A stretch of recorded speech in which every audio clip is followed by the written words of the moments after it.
The ACS2 tool is adjustable from 4 to 10 millimeters, or 0.15 to 0.39 inches, or smaller cable OD options. To begin using the ACS2, first determine the cable construction.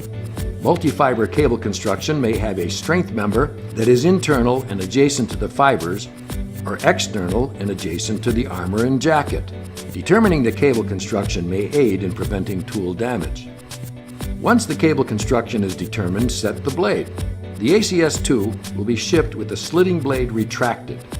The cutting blade depth setting can be made with a sample piece of cable as a guide. The bottom thumb knob has a slotted set screw that has 10 graduations and adjusts the blade height as it is turned. Each full turn of the adjusting knob amounts to about 40 thousandths of an inch of blade depth adjustment. In turn, each graduation is equal to 4 thousandths of an inch of blade adjustment. Avoid setting the blade too deep in order to protect underlying layers. Once the blade has been set, the first longitudinal cut can be made by loosening the black thumb knob completely and rotating the blade assembly to the longitudinal position. Next, place the cable in the tool opening and adjust the roller with the yellow thumb knob for a snug fit. Then, tighten the black thumb knob down and position the blade for a longitudinal cut. Pull the tool down the length of the cable to be stripped. When the blade is set properly, the tool will often create a zipper sound on armored cable. If you are working on an external strength member cable with a lay, the tool will follow the hardened strength members and slightly spiral down the cable. Allow the tool to follow the strength member. Make a ring cut by first retracting the blade assembly. Then index the blade assembly to the ring cut position. Reposition the blade assembly to the cutting depth and turn the tool 2 or 3 revolutions for a ring cut. Stop the tool 180 degrees from the first longitudinal cut.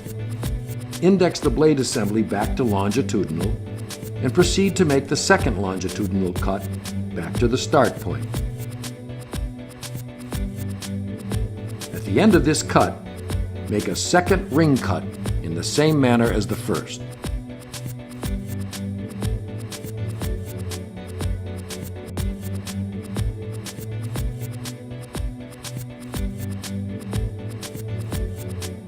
Using Ripley long-nose pliers, carefully peel back the jacket and armor to access the fiber.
On average, we spend about 50 minutes driving per day, and we like to listen to our music while in the car. Many cars nowadays are equipped with the USB port that supports only iPhone. With Android phone, you know that there is no way to connect your phone to the car via USB connection and get the same level of control and convenience iPhone users are enjoying. Introducing Android USB cable converter. Connected to a car's USB port, WireLink will convert your car stereo into a fully Android-compatible system. With WireLink, all your music is integrated into the car stereo system.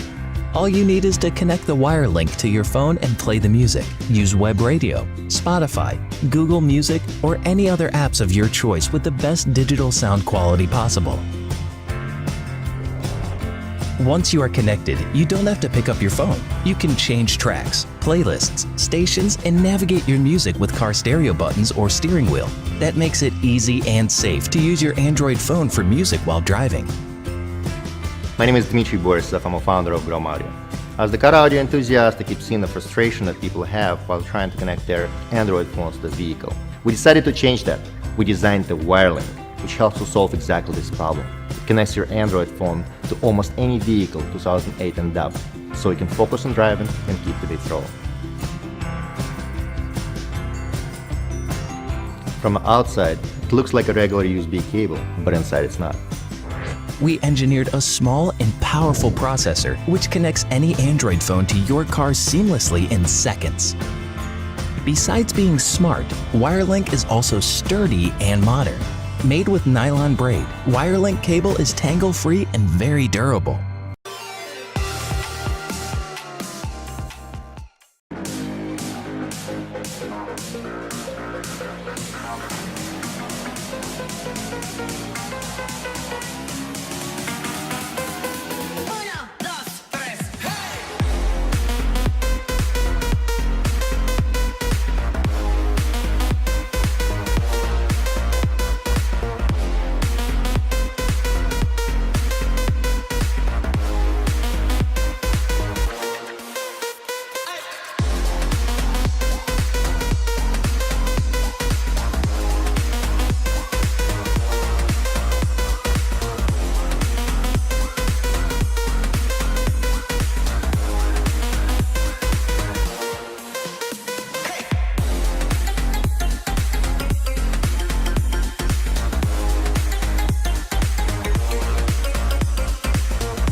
How do you maximize the return on your scrap cable? Bright copper wire can be worth as much as 3.5 times copper wire with its insulation still in place. There are several ways to remove the insulation. You could use an industrial stripper. However, these are not portable and very expensive. You could use a regular utility knife and try to do it by hand. This doesn't work for most cables. It's very time-consuming and not very practical. There are also other pitfalls of using a utility knife. Some people even burn the insulation off their cable. This is not only illegal in some areas and terrible for the environment, but the reclamation value is less than 1/3 of that of bright copper wire. If you don't remove the insulation from your scrap cable, you may as well burn your money. Introducing Cable Knife, the world's best handheld cable stripper for the purpose of maximizing scrap value. Cable Knife uses regular utility knife blades to cut through the insulation, leaving the user with a bright copper wire which can be worth up to 3.5 times the value of unstripped cable. So, how does it work? The cable is placed into the rear of the tool. The hand gripper is squeezed to locate the cable in the guide. The knife blade is pressed into the insulation using the thumb. Finally, the cable is pulled through the tool to complete the cut, and the insulation peels off like a banana skin. Cable Knife will remove the insulation from flat cables up to 19 mm squared. The unique cable guide keeping the cable centered during the cutting process. Round cables from 1 mm up to 20 mm in diameter can be stripped using Cable Knife. Cable Knife will remove the insulation from solid core cable, braided cable, even coaxial cable. The unique cable guide ensures that cables of all sizes and shapes are kept centered in the cutting chamber for the knife blade to make a clean surgical cut in the insulation with the minimum of effort.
As the leaves start falling down and the shadows above our town, I can finally see you now. I see the fear inside your eyes, I see the pain hidden in your smile. I can finally see you now.